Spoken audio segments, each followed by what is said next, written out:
Here's your wrestling news for December 27th, 2021. And your headlines for today include why several matches were canceled for tonight's WWE MSG event, Seth Rollins' attacker attends WWE MSG show, posts video from the event, sad news for Seth Rollins fans outraged after Cody Rhodes wins TNT title on AEW Rampage, Triple H is accused of mistreating WWE wrestlers, released WWE wrestler shades WWE for making money off him after his release, top heel saves Drew McIntyre from attack at WWE live event, and more.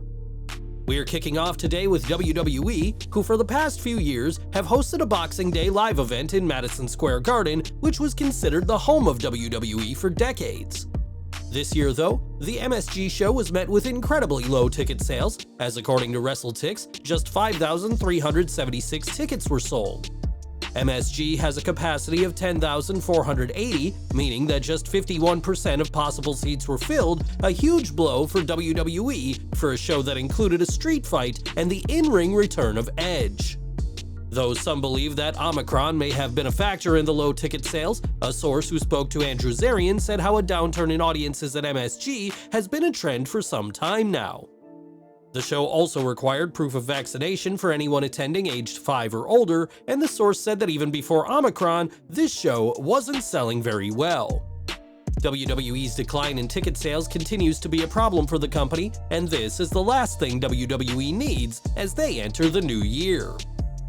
Low ticket sales may be bad, but they were the least of WWE's problems for the MSG Boxing Day show, as several matches were pulled from the card.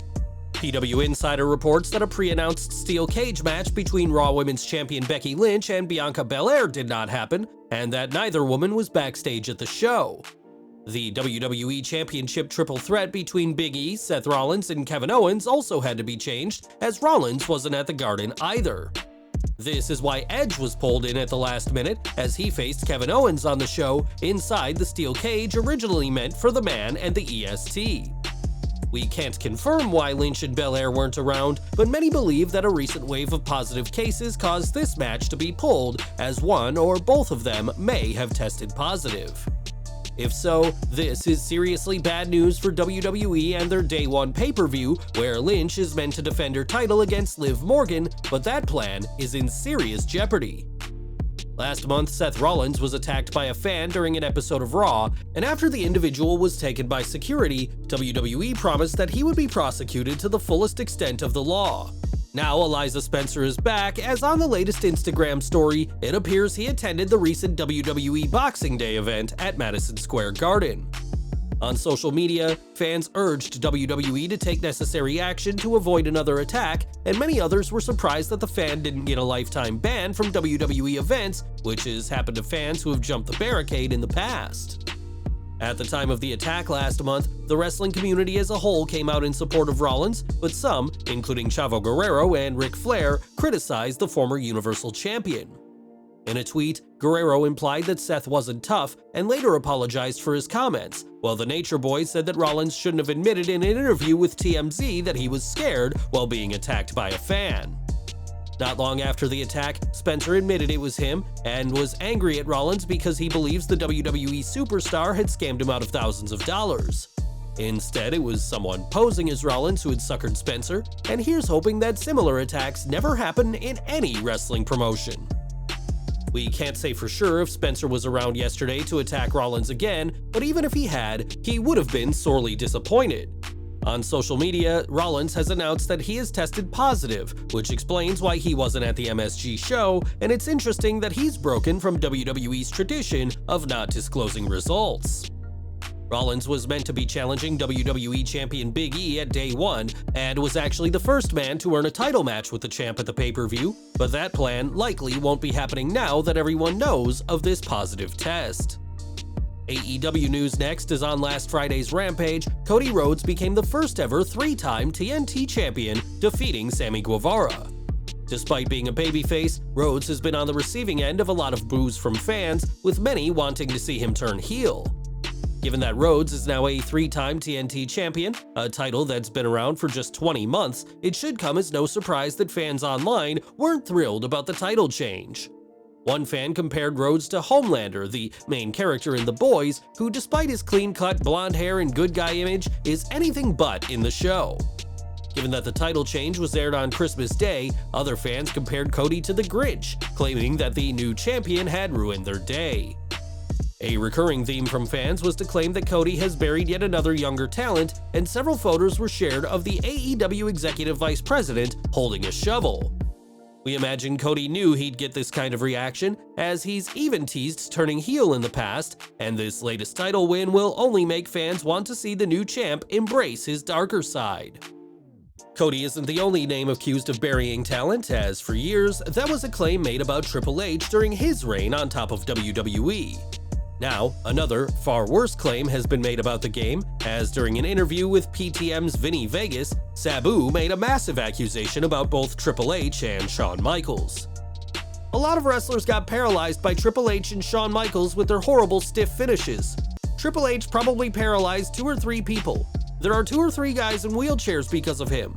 I do not think I put anybody in a wheelchair. I might have put one person, maybe. They probably deserved it though. It's worth noting that Sabu didn't say the names of any wrestlers the game has supposedly paralyzed, and there's been no reports of wrestlers being paralyzed down to matches with either the WWE COO or Shawn Michaels. Following the cardiac event that rocked Triple H earlier this year, it's believed that his in-ring career is over, but according to Sabu, a man who says he himself might have put someone in a wheelchair, the game's retirement should have come years ago. When WWE released Keith Lee this November, fans were surprised to see the former NXT champion be cut after a mixed year on Raw. From his lengthy hiatus to changing his name to Bearcat, Lee's run this year was strange to say the least, but WWE hasn't forgotten about the Limitless one. When a fan messaged Lee on Twitter saying they still watched Raw in hopes of him showing up, the former superstar encouraged the fan to stop, as he's not coming back, and said that WWE has made too much money off his name since releasing him. Even though he's gone, WWE still has the rights to sell WWE merchandise with Lee's name or image on it, at least until his non-compete clause expires with the company. Although Lee was more diplomatic in the immediate aftermath of his release, asking fans to be patient, he doesn't have time for WWE now, and if fans are watching in the hope of one final appearance, they should probably change channels. And we're ending today with a recent live event tour, as while half the roster were inside Madison Square Garden, the other half were in Tampa Bay, Florida. It was during this Tampa Bay show where fans saw an apparent face turn, as during a beatdown on Drew McIntyre by the Usos, Sheamus showed up to save his former friend, setting up a SmackDown Tag Team title match for later in the night. Like the MSG show, the Tampa Bay event had to make adjustments in lieu of the positive cases, and Roman Reigns was meant to be at the show, but was pulled before things began. Fans at the arena were told at the start of the show that several names wouldn't be there before McIntyre kicked off the event by talking about working in Florida's FCW in the past and competing inside the Thunderdome at Tropicana Field. As for the match, McIntyre and Sheamus proved to be a formidable team, but when McIntyre looked to finish things off with a brogue kick, Sheamus attacked his partner, making it clear he's still a heel. Telling the crowd that he's always been better and calling the fans in Tampa fake scumbags, this set up a street fight between the two that McIntyre would win in an interesting night for WWE, who had to think how to fly with these positive cases. Well guys, that's our news for today. Please share your comments below. Also hit the like button, subscribe to our channel, and hit the bell icon to receive all notifications. And as always, thanks for watching.